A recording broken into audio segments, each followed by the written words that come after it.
Welcome everybody, Sunday live stream. This is it's our economics series, although this is going to be a little bit broader. If you haven't yet watched our conversations with Grace Blakely, Mark Blythe, and Robert Wright, very excited to have us joining us today from Thailand. The man himself, Asia Times, Consortium News, a bunch of different places you could read him. Pepe Escobar returns. Pepe, thanks so much for doing this. How are you? Thanks, Michael. Hi, everybody. It's 11:11 p.m. in Bangkok, Thailand, and we are in a very, very soft lockdown, thankfully. What does that mean in Thailand? What does the soft lockdown look like? What is that? Well, it actually started today because they finally opened restaurants and malls today. Oh wow! So to get into my favorite mall, I needed to show a QR code. Well, they copy everything from the Chinese, as you know, but technologically it works. It works. The problem is they destroyed their economy these past 2 months, and they will keep on destroying it for another month at least. I'm sure many of you know that international flights are banned to and from Thailand until June 30th. Until June 30th.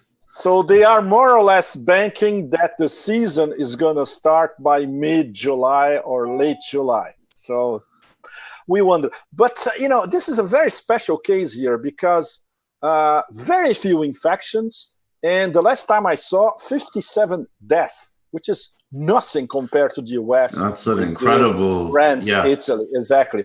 That's but an incredible number. They are extremely paranoid. And it's a good thing in a sense, but obviously they haven't done their math in terms of having, the last time we were adding it up, maybe 20 million to 25 million Thais that are now practically unemployed.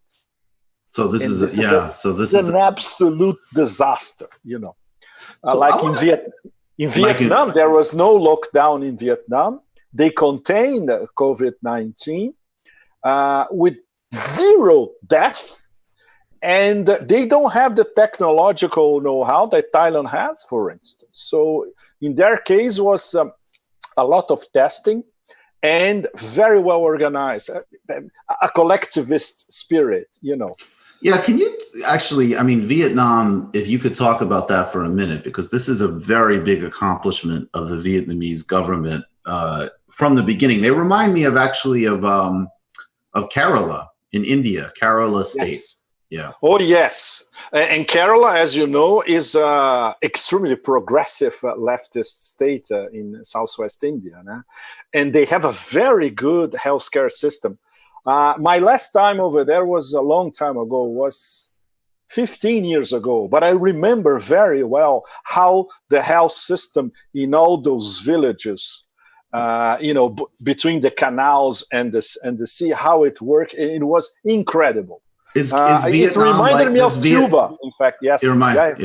Yeah. Does Vietnam have that sort of community health network to harness for this type of thing? They do, Michael. They do as well. And this was why they could identify the clusters right from the beginning.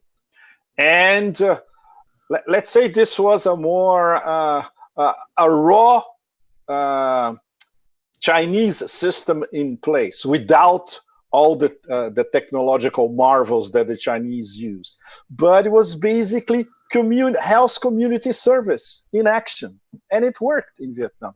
That's extraordinary. So, Pepe, we're going to talk a little bit about China. We're going to talk about the post-lockdown world and people like David Harvey and others who've been thinking about it clearly. Maybe we'll also bring into the mix some of the anti-neoliberal uprisings in Latin America. But let's start with China. Several years ago, I watched a speech by the former German foreign minister, Joschka Fischer. And he said that more and more people across the world are dreaming the same dream, by which he meant a kind of basic consumerist dream. And I'm wondering if we frame it like that in terms of people dreaming the same dream, what what dream is China dreaming? What is their vision of the world? How are they perceiving their rise, their position in global politics, and how does that relate to the aspiration and visions of the Chinese people? Well, we would need a 600-page Right. treatise to answer your question professionally. But I'll try to in give 5 you the minutes. I'll try to give you the Hollywood version. Yes, please. 25 words. Exactly. Well, it depends which Chinese you're talking to. So let's try to break it down, maybe 3 or 4 different sectors of the population. If you talk to somebody in the inner provinces, Sichuan, Gansu, central to west, they want to have the same standard of living as the people who live in the East Coast, which are now part of, let's put it this way, a global consumer class, right? If you talk to these people in the axis Beijing, Shanghai, Guangzhou, they're powerful, developed East Coast. They want to keep that standard of living.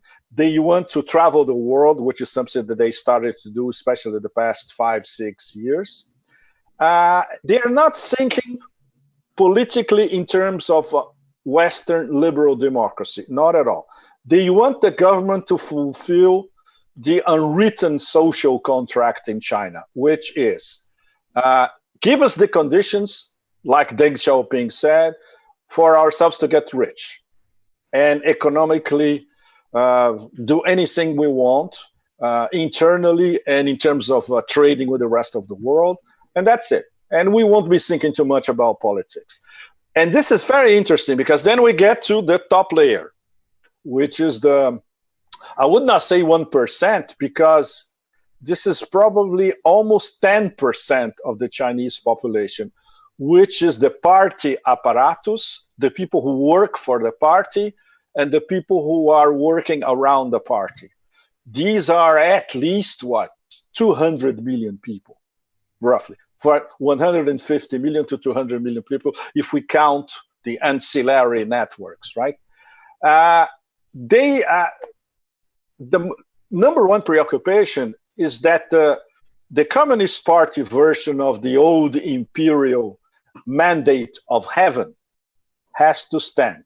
What does the mandate of heaven mean? Means that the emperor has to be providing the population with a sound government and for the benefit of the community, not to the individual. And that's why it's so different from the American system and from the Western system, for that matter. So if this mandate of heaven is broken, then you're going to have what the number one Chinese paranoia in Mandarin is Luan, chaos. Mao used to talk a lot about Luan. And Mao, he sold himself as the guy who put an end to Luan, chaos in China, with the founding of the Popular Republic in 1949. So in terms of Communist Party thinking, it's still the same framework. And so now you can see Xi Jinping as a sort of an enlightened Tang emperor or Ming emperor. He is, if you look at it, practical purposes, more or less like an emperor, but with an enormous apparatus. He doesn't have a court, but he has the apparatus around him that implements this mandate of heaven and makes it work.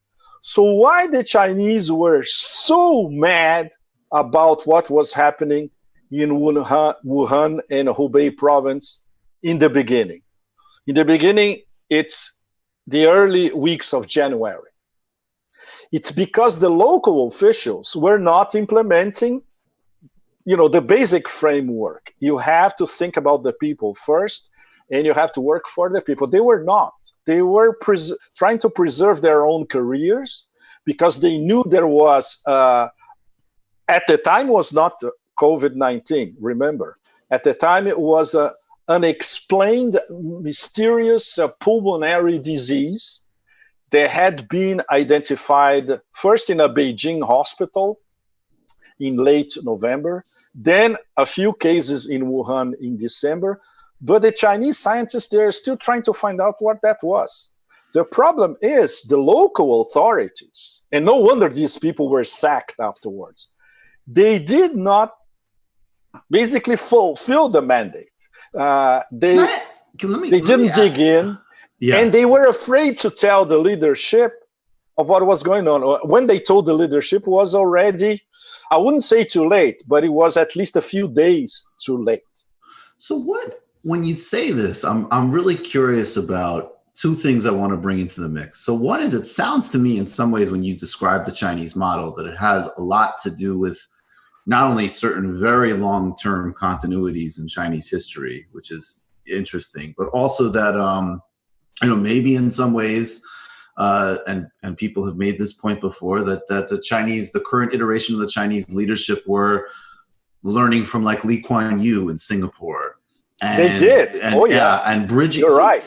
Yeah, so I want to tease that out, because this brings me to one of my favorite arguments, which was this argument in the 90s, and it goes to not questioning that there's different conceptions about emphasizing group versus individual and how that kind of dynamic plays out. But in the 90s, Amartya Sen, the Indian economist, he said to these, he said, look, we've got, on one hand, we have Western chauvinists who say that there's one thing called human rights and the West invented it. The rest of the world has to catch up.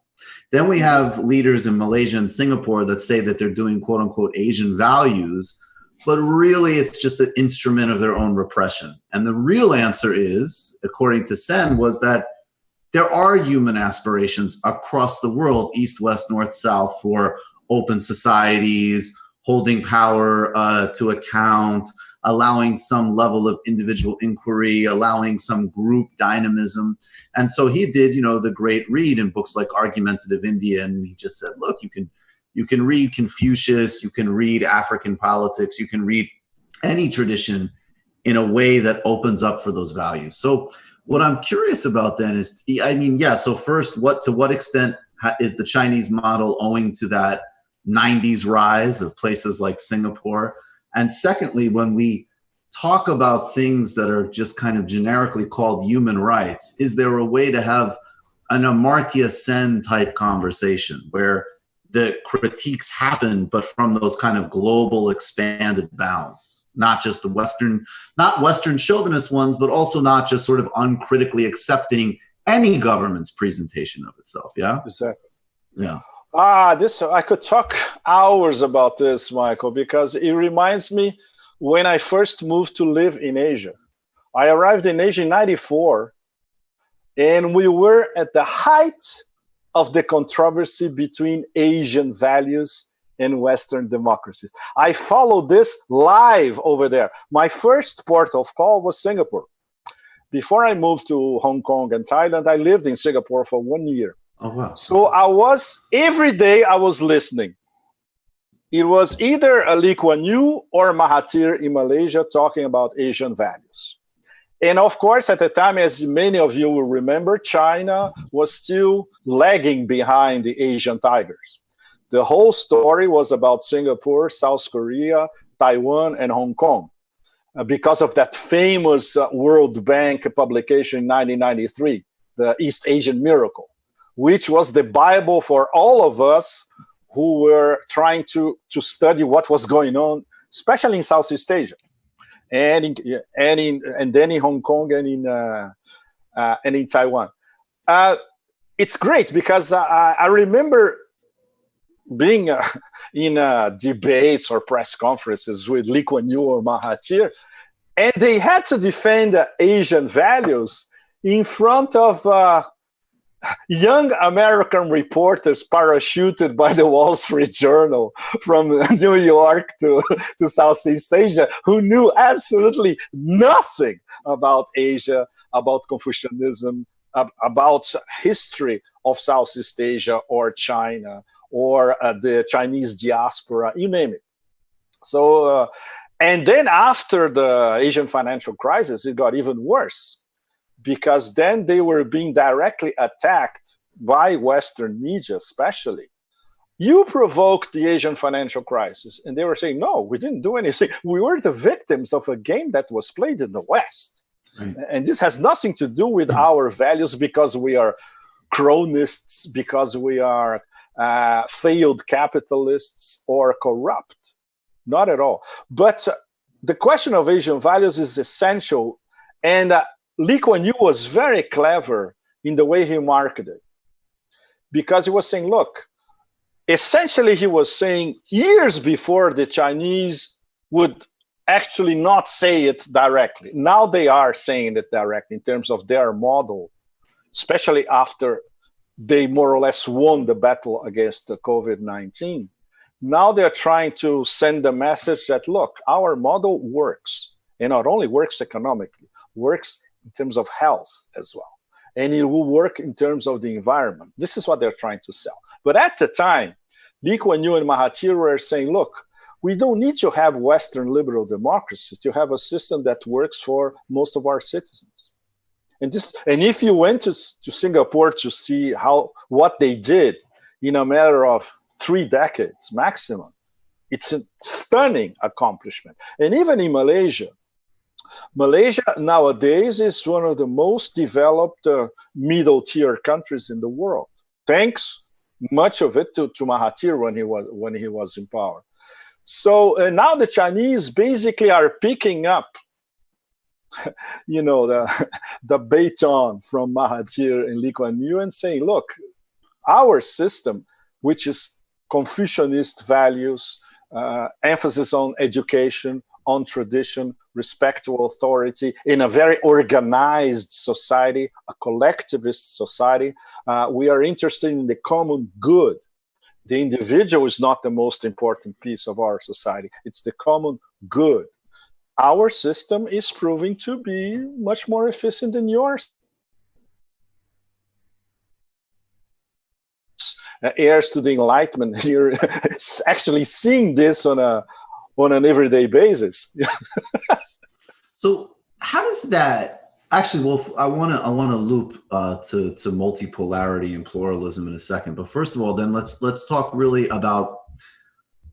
And this is another interesting contradiction that maybe we'll get to when we get to David Harvey and the sort of platform tech monopoly capitalism that we're hurtling even deeper into. But let's talk really practically about the Chinese alternative institution building that's happening right now. You've talked about digital currency emerging.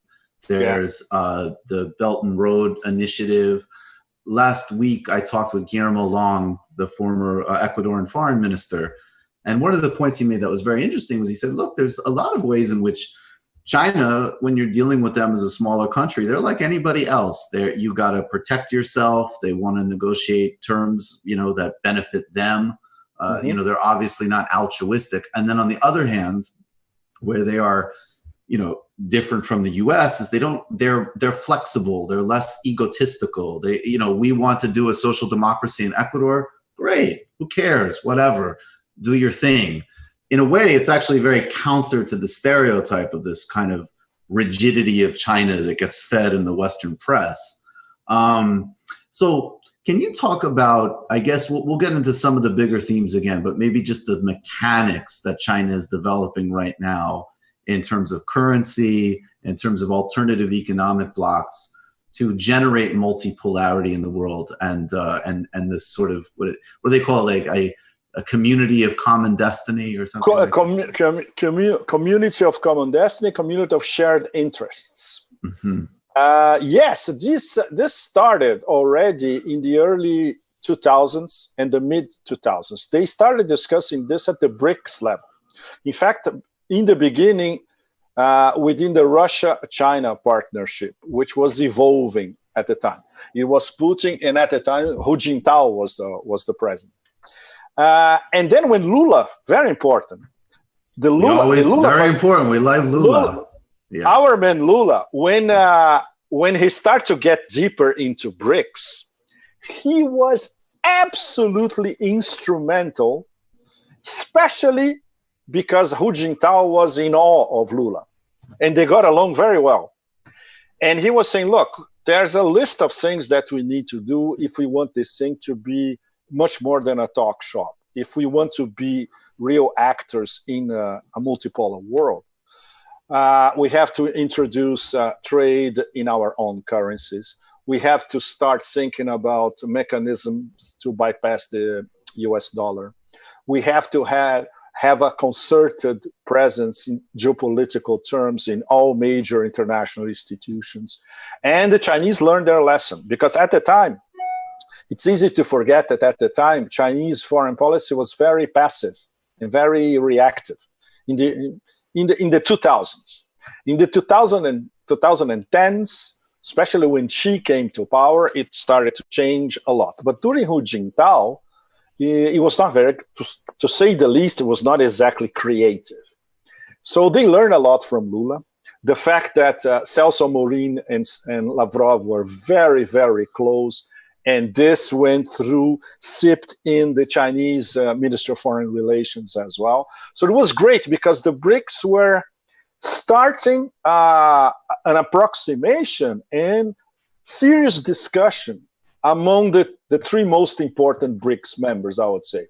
No offense to India, but the three powerhouses of BRICS in the first less than 20 years were Russia, China, and Brazil.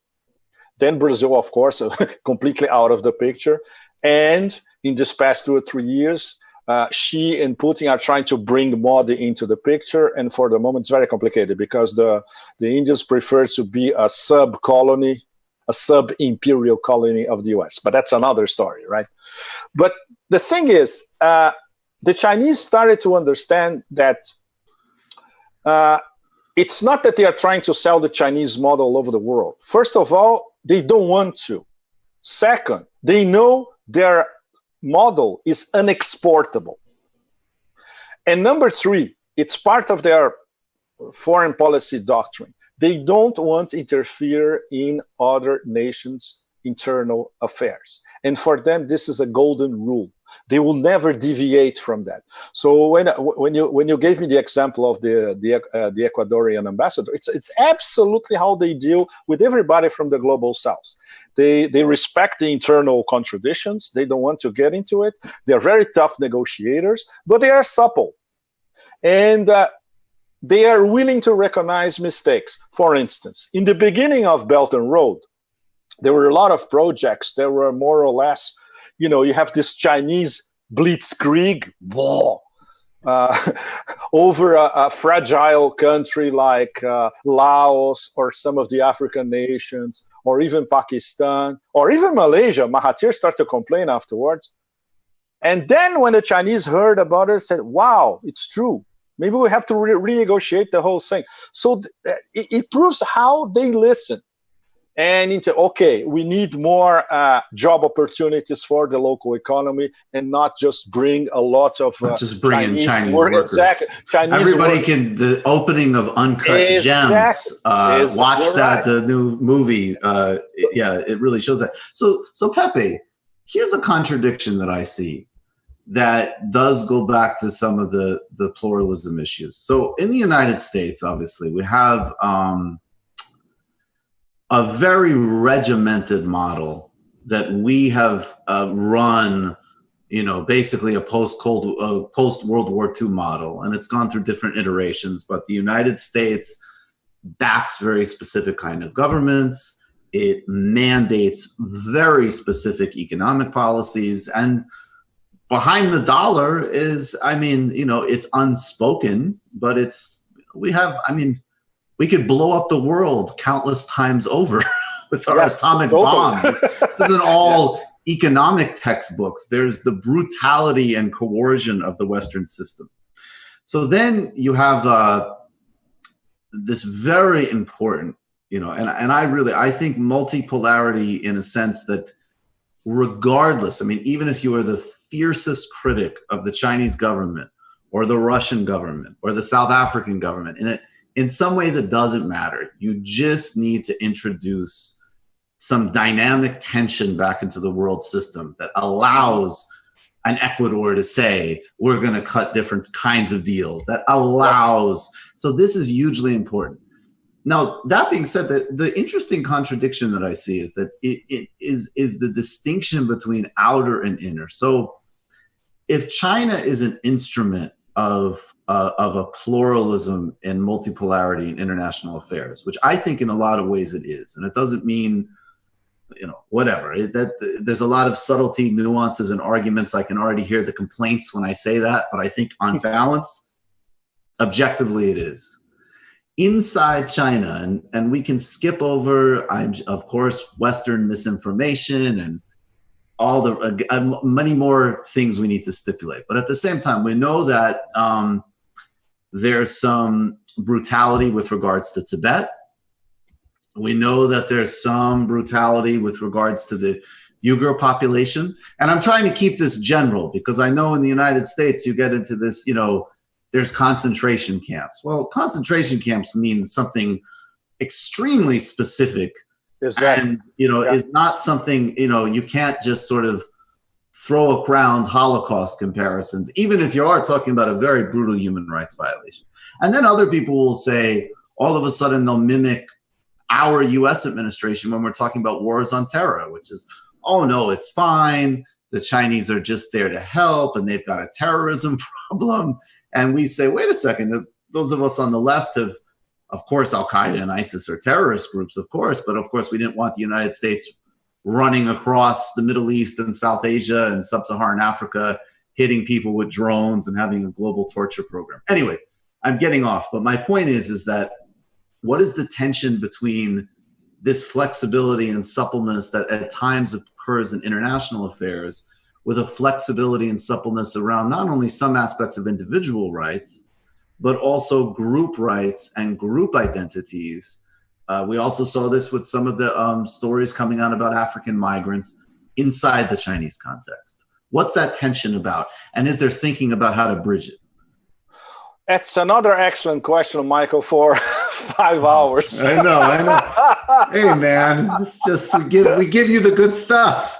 I know. I trust you. Hey, you write columns that could be 10 books, so we follow the same model. But I have to give a Hollywood answer in 2 minutes. Okay, go for it.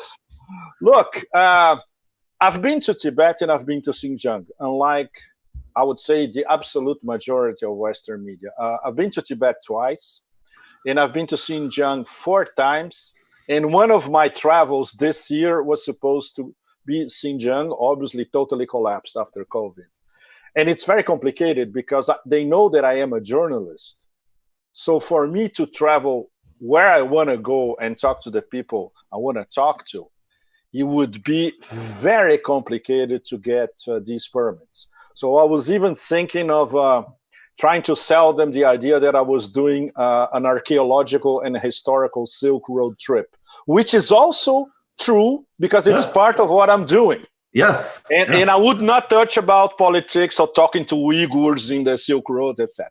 But anyway, there's an example when you cannot generalize Uyghurs. There are different layers.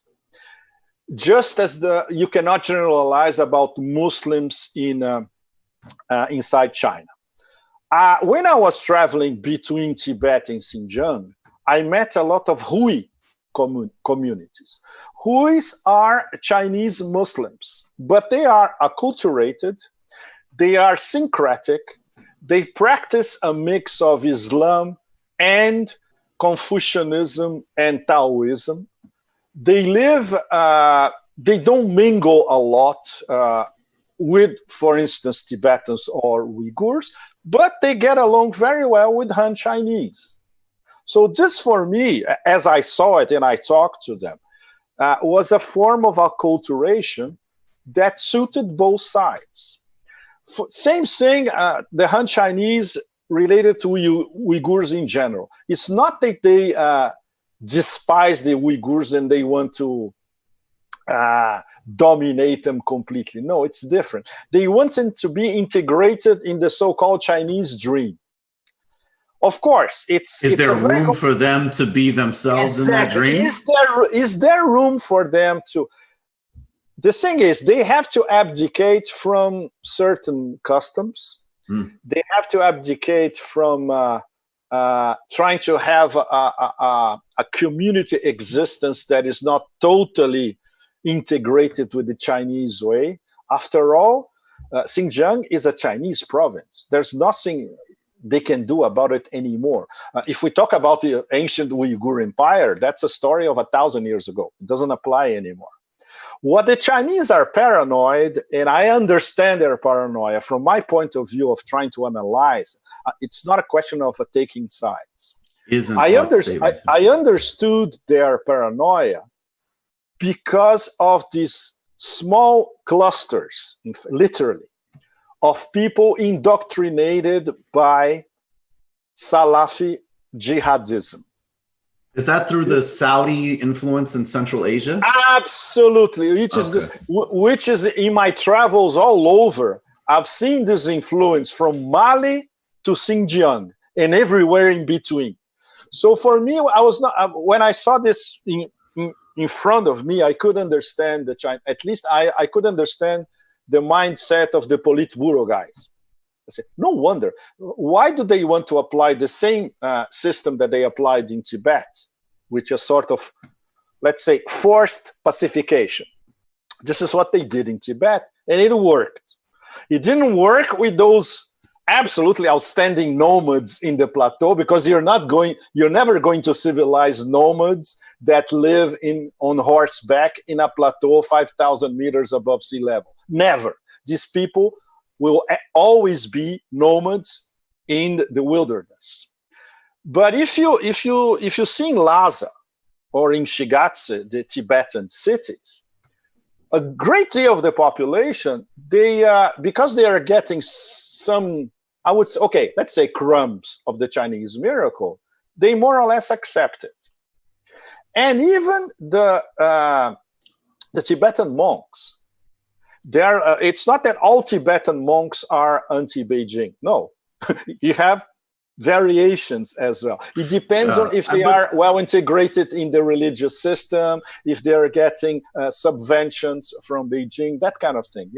In Xinjiang, they want to do the same thing with an added carrot, because Xinjiang is the essential land bridge between China and Central Asia and Europe.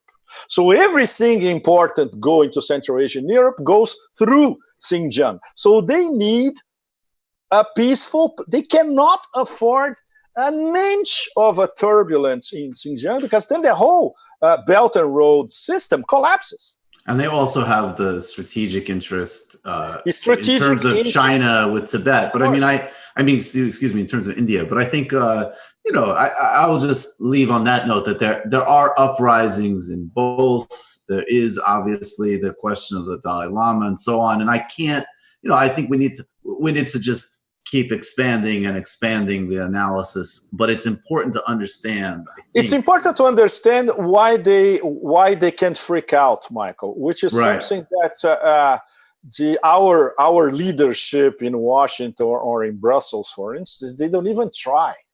Well, there's a big problem in the conversation here, and I notice this a lot, is that people have trouble distinguishing between is and ought statements. So yes, I 100% believe and think that the Uyghurs and the Tibetans suffer serious abuses that need to be addressed, that need to be evolved, and those are ought statements. And is the mechanics of why, which is not a justification. This is another big problem in the world today. I get on my soapbox.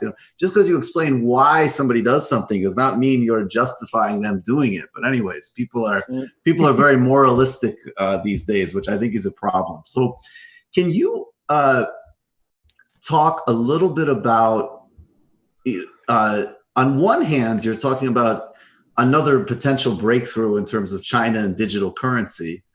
And then at the same time, I think you're very rightly concerned in general across the whole world map about what David Harvey writes about. And even you're bringing back Foucault and biopolitics, that this next phase of capitalism, further integrating us with machines, essentially, the next phase of primitive accumulation is going to be in tech abstraction and the most basics of physiology.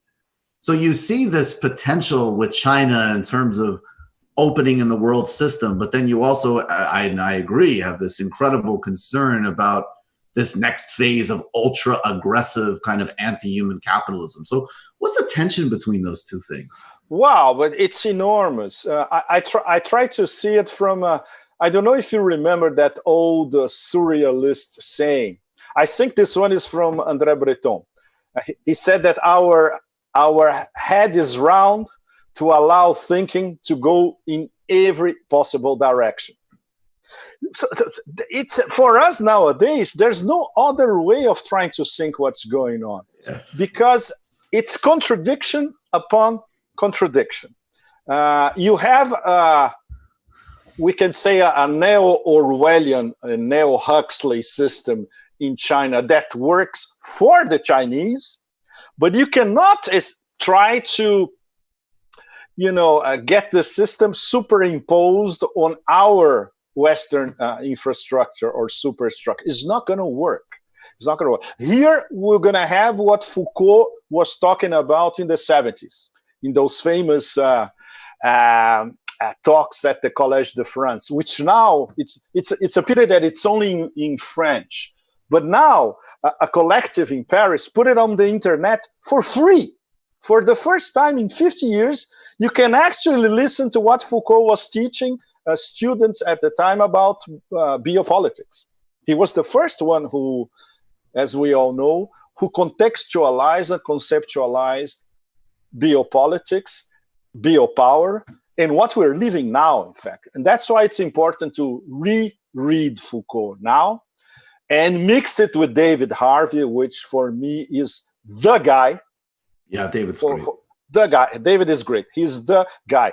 And David is not a mega superstar around the world because you have people like Naomi Klein who does a diluted David Harvey. And she gets the limelight. But the original guy is David Harvey. Well, we anyway, like punk and new wave at the same time, brother. And then we have people like Agamben in Italy, Giorgio Agamben, the most read German philosopher nowadays, which is a guy from South Korea, Byung-Chul Han. In fact, his next book, I'm going to read it tomorrow. It's coming out tomorrow, the Spanish version. It came out in Germany. The Spanish version is coming out tomorrow. I hope it's translated into English in the next few weeks. It's essential. He's talking about the end of rituals, and our society nowadays, it's a communication society where there's no community communicating anymore. This is brilliant. It's exactly what's happening, So we need philosophers. It's a disaster, exactly. So we need philosophers to conceptualize that and to give us tools to explore around it. For instance, if one of my columns, I was talking about Deleuze. What can we get from Deleuze 40, 50 years ago to apply now in our struggle now to go against this digital neo-feudalism, in fact.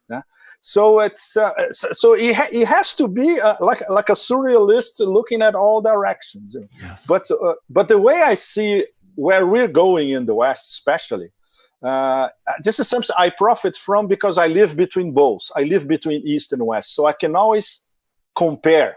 And obviously I get a lot of flack every time that I am in the West or when I write critically about the West. I am a Westerner, but I also learn from the Asians and by living here with them and learning from them, And things that we in the West can learn from them: community spirit, individual discipline.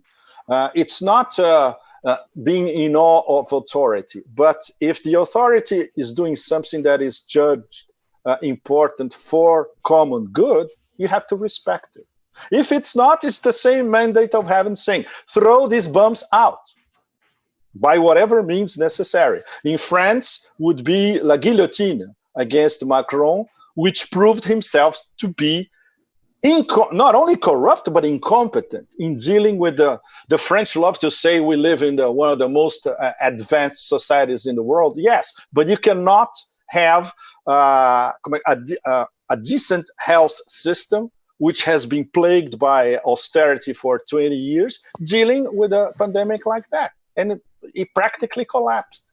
Because of incompetence. What is the importance then, and I maybe just the last theme for you to riff on, because I'm getting from you, and I think this is reflecting definitely where my head's at. But on one hand, particularly in the United States, man, we need Marxism in the sense that we need to understand not ideas and all this ethereal stuff. We need to understand the material forces that make things as they are.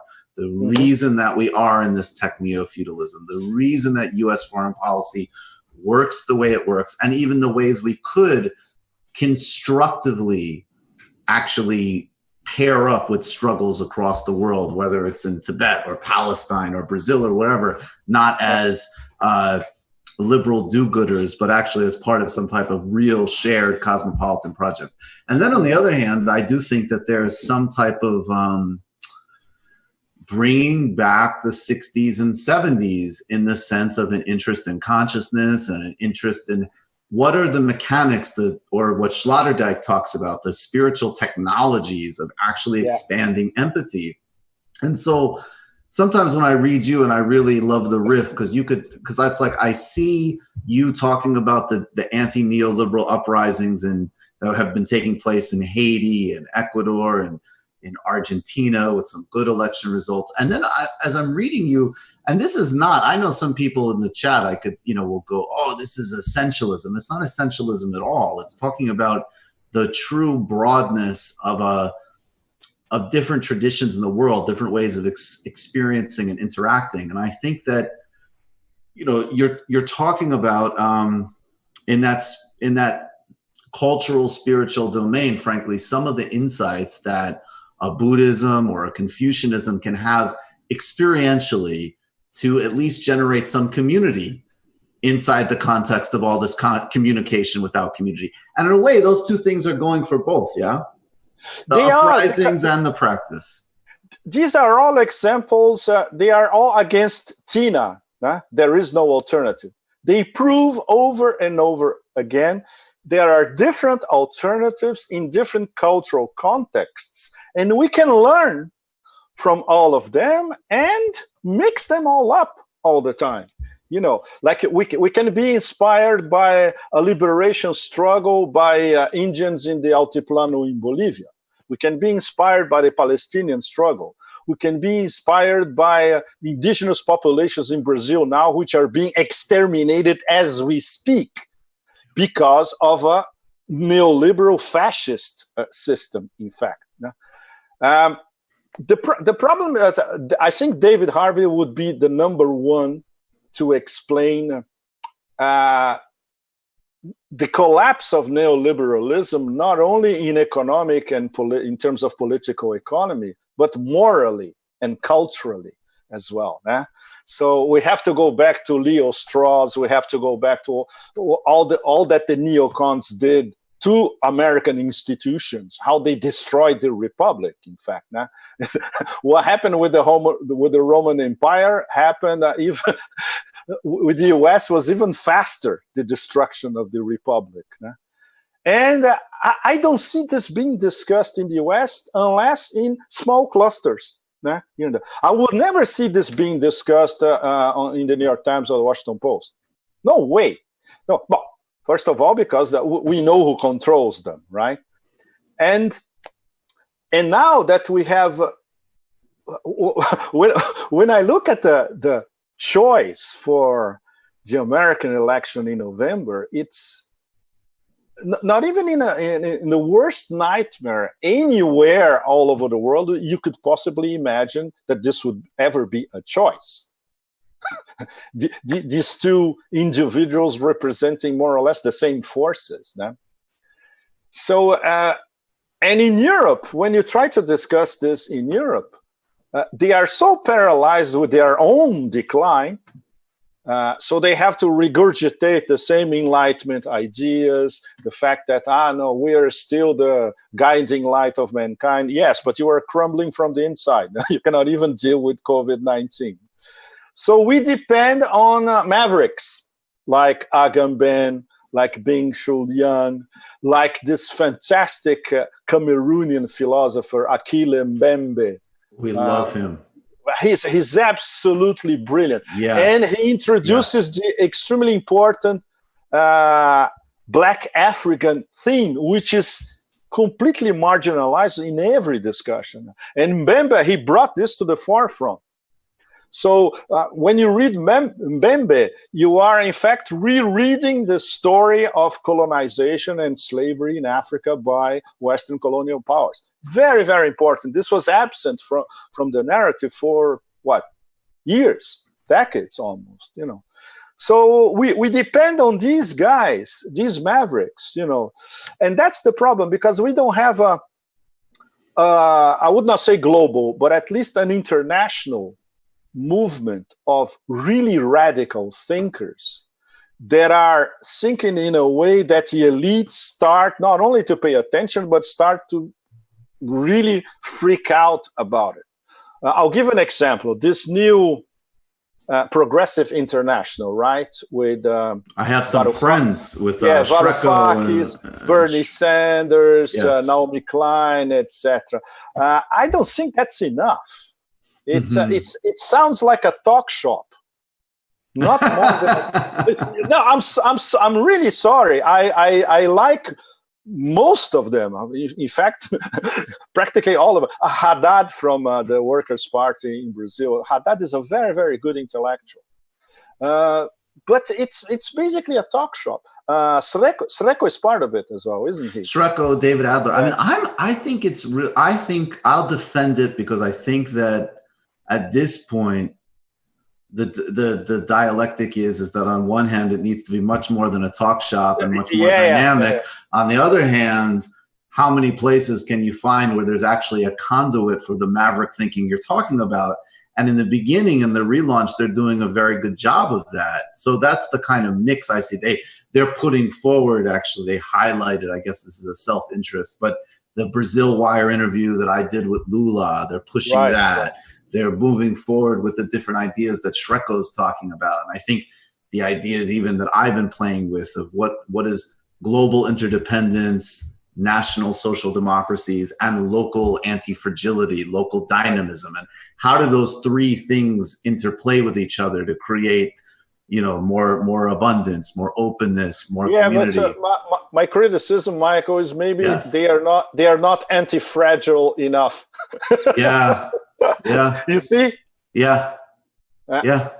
Well, it's a constructive criticism. No, absolutely. You know? No, and how do you actually? Last thing, can you talk? How do you bring anti-fragile into it? Because I think this is another important thing. Mark Blythe just brought this up actually a couple of weeks ago. How does that fit into this world that we're trying to construct? Well, the problem is the system is extremely fragile. And now we as individuals are also extremely fragile and fragmented on top of it. Can you imagine building an anti-fragile Iron Man kind of vest on top of that, you know? Wow, I could not think of a greater challenge than that, you know? So it involves, of course, the international progressive, expanding out of a talk shop. It involves guerrilla tactics. It involves trying to come up with a system that builds on what the Gilets jaunes did in France, which was absolutely extraordinary. Extraordinary, because it came from the grassroots, from delivery guys in the peripheries of France, completely excluded from the casino capitalist banquet, a real grassroots movement. And you should see the panic in Paris when they were having Saturday after Saturday of manifs in France. They were terrified because they knew that the Gilets Jaunes had at least 57, 60 something % of popular appeal. And they were counting that because it was an horizontal movement, they will never be able to organize themselves politically, which was the case.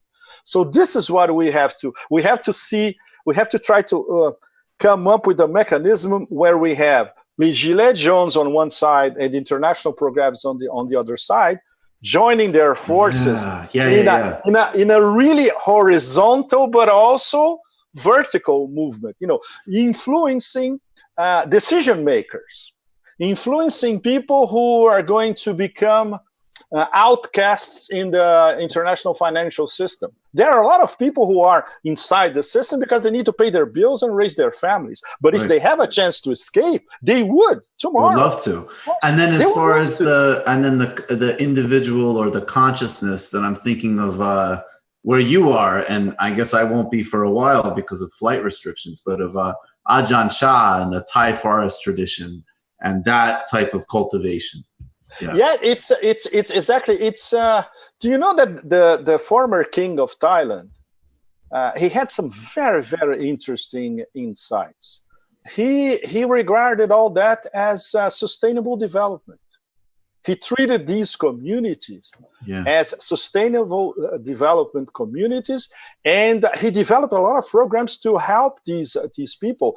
And his daughter, which I cannot say something that's going to land me in jail here. Yeah, be careful. Yes, I know. But what can I say is that she's absolutely adored by the whole Thai population because she pays attention to los camponeses here in Thailand. The countryside in Thailand, hillside communities, etc. And she believes in sustainable development. This is a great example for the global south. So east, west, north, south, vertical, bottom up, and horizontal, and then getting back the personal development capacities that come from spiritual practices, technologies, whatever. Exactly. We haven't even talked about the return of the sacred, in fact. Well, will you talk about that with me next month? Yes, next time. All right, brother. I hope you come back on again soon. Pepe Escobar, this is an adventure. Thanks, brother. Great. Thinking. Hey, I really appreciate it. Stay healthy, stay safe, brother. Be well. You too. All of you in the U.S., wherever you are. Well, I have... They're all over. All over. I know, but I have a lot of places in the heart in the U.S. New Mexico, northern Arizona, parts of California. So, all right, brother. Thank you, man. We'll see. Subscribe. We'll see you at 4 patrons for a think tank, patreon.com/TNBS. Hit like, spread the word. Everybody stay safe, stay strong. Be well.